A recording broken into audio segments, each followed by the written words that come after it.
Oke, halo teman-teman. Jadi pada kesempatan kali ini kita akan melanjutkan seri belajar di Silent kita. Nah, pada kesempatan kali ini saya akan membahas terkait hosting capacity analysis. Sebelum kita melakukan simulasi menggunakan Dixieland, saya mengajak teman-teman seperti biasa untuk berkenalan terlebih dahulu terkait apa itu hosting capacity. Nah, dan di sini saya menggunakan paper ini sebagai rujukannya. Ini kalian bisa download judulnya di Science Direct. Saya download di Science Direct ini Elsevier. Nah, eh, sebelum itu kita perlu tahu dulu kenapa sih kita menggunakan hosting capacity ini. Nah, itu pertanyaan fundamentalnya.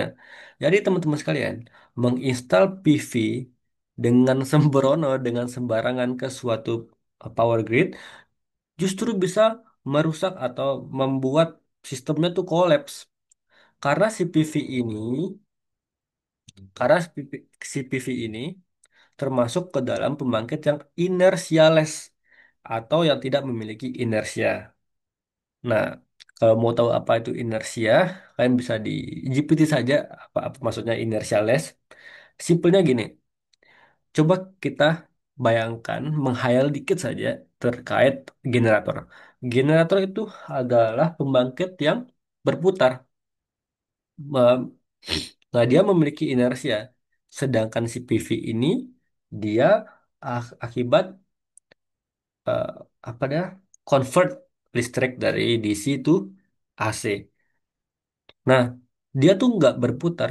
Nah, sehingga kalau dia digabungkan, justru dia malah membebani si generator ini. Apa yang terjadi? Eh, Frekuensinya menurun, kecepatan putarnya itu akan menurun. Nah, dijelaskan juga di paper ini. Kalau kita install PV ke dalam distribution grid ada 3 step di sini, ada follow 3 steps. Kalian bisa baca first step, second step, dan yang saya emphasize kan baca sendiri ya, yang saya emphasize ini in the last stage. Nah, in the last stage ini kalau kita penetrasikan uh, very high penetration to local solar PV productions, kemudian higher than the local power consumption demand. This leads leads to large amount of power injection into the distribution grids. This level above the local power consumption requires that the adverse impact can become unacceptable. Jadi ketika kita menginstal dengan kapasitas yang besar, maka dia bisa memunculkan power issue, power quality issue seperti uh,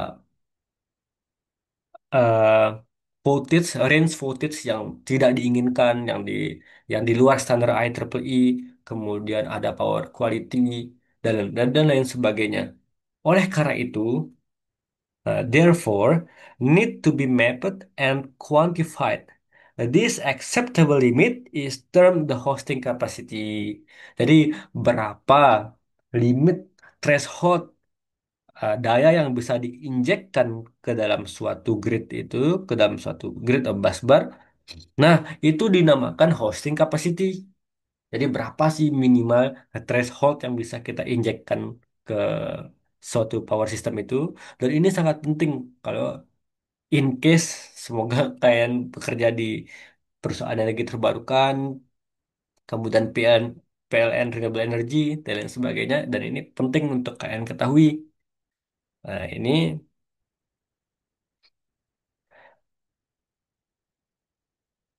ini.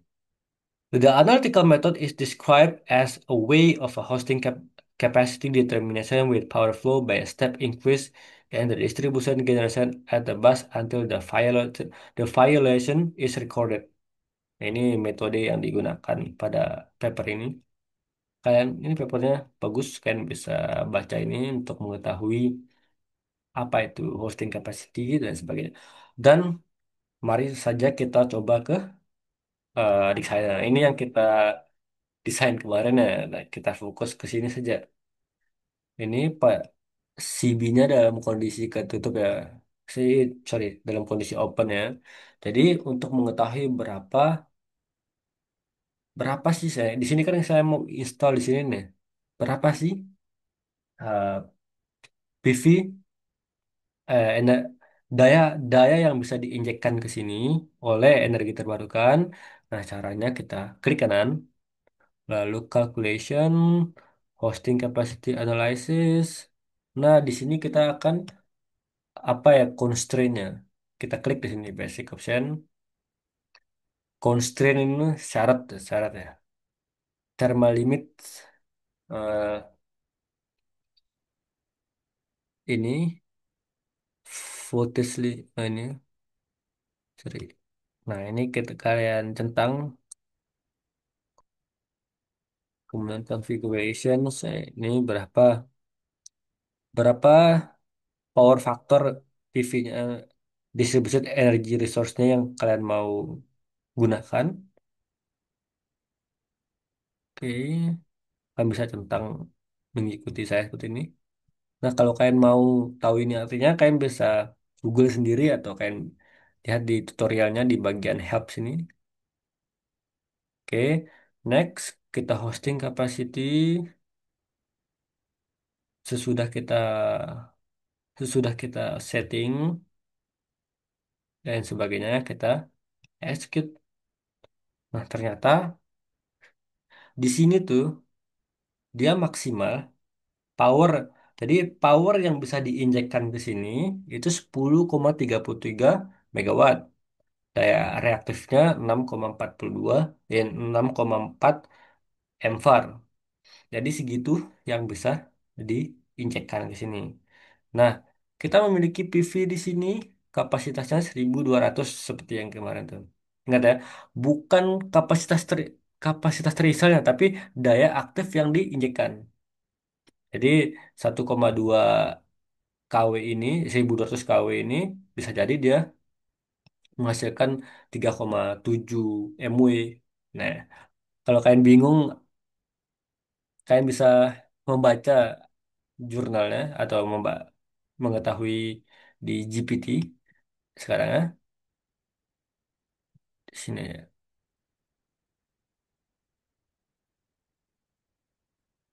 Hmm, oke. Nah, si PV sistem ini kita menginjekkan P powernya itu 3,6. Otomatis masih di batas batas normal lah. Oke, ini jadi tidak violates, tidak ada di sini tidak violates di sini. Misalnya kita ganti ya. Let's say di sini 2.500. 2.500. Kalau 2.500 ini saya prediksikan, saya kalkulasikan ini apa ya? Daya yang disuntikan ke gridnya tuh 10 mW. Oke, lihat apakah betul dia akan violates.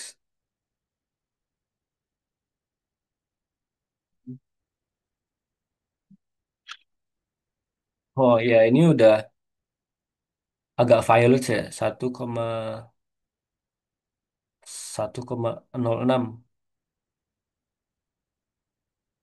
Ini daya terinjeksikan 7,5. Coba sih kita naikkan lagi sampai dia violet, ya, sampai dia benar-benar merah. Anggaplah di sini 3. Harusnya harusnya sini daya terinjekan bisa 10 mW ke atas.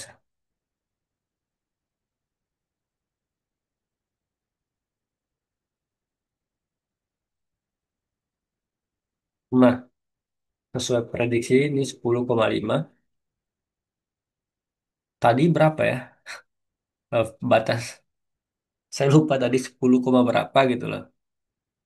Nah, ini 1,08. Kan normalnya tuh 0,95 per unit sampai 1,05 per unit. 1,08 tuh termasuk violence.